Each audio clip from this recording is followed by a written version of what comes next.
এই ভিডিওটা বেশ কিছুদিন আগের। সকাল সকাল গুছিয়ে কর্তাগিন্নি বেরিয়ে পড়লাম আমার জায়ের বাড়ি যাওয়ার উদ্দেশ্যে।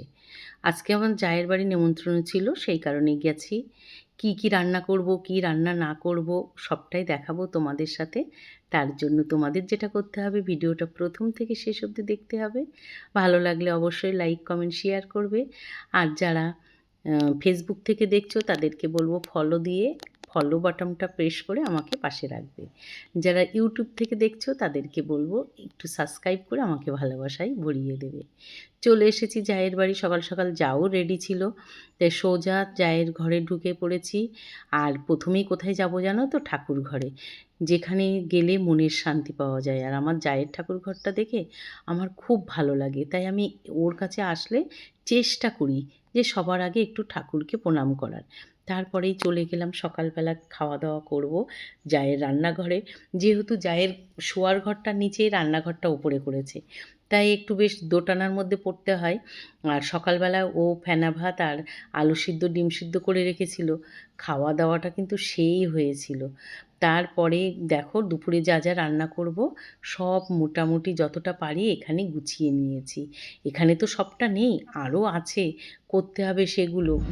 যা কিছুটা করছে, আমি রান্নায় বসে গেলাম। কি বলো তো, সবাই মিলে গুছিয়ে কাজ না করলে এগোনো যায় না।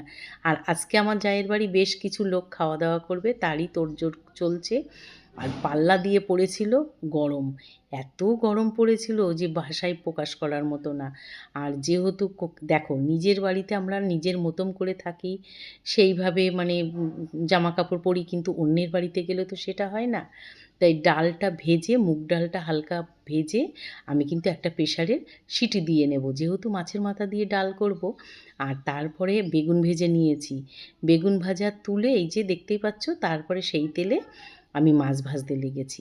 আমি রুই পোস্ত করব, সব কিছু গুছিয়ে রেখেছি। মাংস করব, মাংসরও মশলা টশলা মোটামুটি গোছানো রয়েছে। আর গরমকালে যেটা আমাদের সবসময় খেয়াল রাখতে হবে, আমরা যতই ভারী খাবার খাই না কেন, কিন্তু মশলাটা আমরা হালকা দেব। তেল মশলা যদি একটু হালকা দেওয়া হয় স্বাস্থ্যের পক্ষে ভালো, বিশেষ করে গরমকালে। আর প্রায় সব তরকারিতেই এখন আমরা কম বেশি টক দইটা খাই। ওটা বেশ একটা ভালো খাবার, কারণ টক দইটা খুব হজম করতেও ভালো লাগে। আর গরমে টক দই তো ভীষণ ভালো লাগে। আমি তো খুব খাই টক দই। তোমরা কারা কারা টক দই পছন্দ করো বলো। আর এই যে অনেকটা মাছ, তো মাছ ভাজতে গিয়েই আমি হাঁপিয়ে যাচ্ছি, কী করব ভেবে পাচ্ছি না। তারপরে মাছটা বসিয়ে দিয়ে আমি একটু ফ্যানের তলায় এসে বসলাম। দেখতেই পাচ্ছ গরমে ঘেমে নিয়ে একেবারে অস্থির হয়ে গেছি, কারণ আগুনের ধারে দাঁড়ানোই যাচ্ছে না, কী যে গরম। আর আমার যা এইদিকে সব বাকি যেসব কাটাকুটো বাকি আছে সেগুলোই, তরিতরকারিগুলো আমাকে গুছিয়ে দিচ্ছে। কারণ ও গুছিয়ে দিচ্ছে, আমি রান্না করছি, এই রকমই করছি দুজন মিলে। আমাদের দুজনের কিন্তু খুব ভাব জানো তো, আমরা দুজন সবসময় একসঙ্গে থাকতেই ভালোবাসি। আর এই দিকে হচ্ছে ওই যে বললাম না রুই পোস্ত করব, সেই রুই পোস্তর মশলা ভাপাতে শুরু করেছি, মানে কষাতে শুরু করেছি। রুই পোস্তর মশলা তো তোমরা সবাই জানো, এখন আর নতুন করে কি বলবো বলো? বললে হয়তো সেটা ভাববা একটু বাড়াবাড়ি।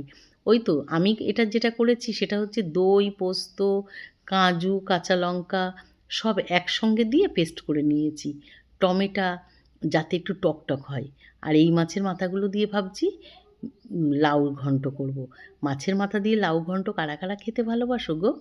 আমি মোটামুটি আগে বাছতাম না, কিন্তু এখন একবার দুবার খেয়ে এত টেস্ট পেয়েছি, এখন মানে সুযোগ পেলেই লাউ দিয়ে মাছের মাথা দিয়ে মুড়িঘণ্ট করি। আর ভালো করে কষিয়ে জল দিয়ে আমার মাছের দই পোস্তটা হয়ে গেছে। মানে দই পোস্ত না, রুই পোস্ত দই দিয়ে ওটা হয়ে গেছে। তারপরে বড় কড়াই বসিয়ে দিয়েছি বড় ওভেনের ওপরে। সেখানে এবার এই লাউ ঘন্টটা মাছের মাথা দিয়ে করে নেব। গরমে আর পাচ্ছি না, তবু রান্নাবান্না বলে কথা, তাই আমি তেলে দিয়ে দিয়েছি শুকনো লঙ্কা, জিরে আর তেজপাতা। এর মধ্যে দিয়ে দেবো এবার লাউ। লাউ ঘন্ট করতে কিচ্ছু লাগে না, এইভাবে দিয়ে যেই লাউটা মজে আসবে, এই লাউটা বেশ মানে একটু বুড়ো বুড়োই হয়েছিল, কিন্তু রান্নার জন্য লাউটা এত ভালো হয়েছিল খেতে। যেহেতু এটা আমি অনেক দিন পরে ভয়েস ওভার দিচ্ছি, তাই বলতে পারছি যে মোটামুটি সবাই চেটেপুচে খেয়েছে। দেখতেই পেলে আমি মশলা কিন্তু কিছু দিইনি। তারপরে মাছের মাথাটা দিয়ে লাউর ঘন্টটাকে ভালো করে এবার ঘন্ট করে নেবো, এরও ঘন্ট করব। করে নামানোর সময় একটু ধনেপাতা দিয়েছি। যা টেস্ট হয়েছিল না! ওহ! একবার খেয়ে দেখো। তারপরে ওই কড়াই একটু ধুয়ে তারপরে তেল দিয়ে আমি মাংসের আলু ভাজতে লেগে গেছি। আর পাচ্ছি না, বুঝেছো তো? আর ভিডিও করতেও বেশি ভালো পাচ্ছি না, কারণ গরমের মধ্যে অস্থির লাগছে। তাই সেইভাবে সব ক্লিপ নিতে পারিনি। যতটুকু নিয়েছি ততটুকুই তোমাদের সামনে তুলে ধরেছি। ভালো লাগলে অবশ্যই জানিও, খারাপ লাগলেও জানিও, কারণ ভালো খারাপ নিয়েই জীবন গো। ভিডিওটা এখানেই শেষ করব। তার আগে বলবো, গরমে সবাই ভালো থাকো, সুস্থ থাকো। দেখা হবে নতুন ভিডিওতে, নতুন আশা মনে নিয়ে। আমি কিন্তু মাংসের আলুগুলো ভেজে নিয়েছি। আর মাংসে আমি একদম সিম্পলভাবে, দেখতেই পাচ্ছ, পেঁয়াজ আর টমেটো দিয়ে ভালো করে ভেজে নেব। তারপরে ওই যে রসুন, তোমার আদা, টক দই সব রকম দিয়ে একটা পেস্ট মতন করেছিলাম, সেটা দিয়ে দিয়েছি। দিয়ে এবার মাংসটাকে ভালো করে কষিয়ে নামিয়ে নিয়েছি। নামিয়ে তারপরে ভাত বসিয়ে দিয়েছি, আর এই দেখো মাংস নামিয়েছি। আসি তাহলে, আবার দেখা হবে।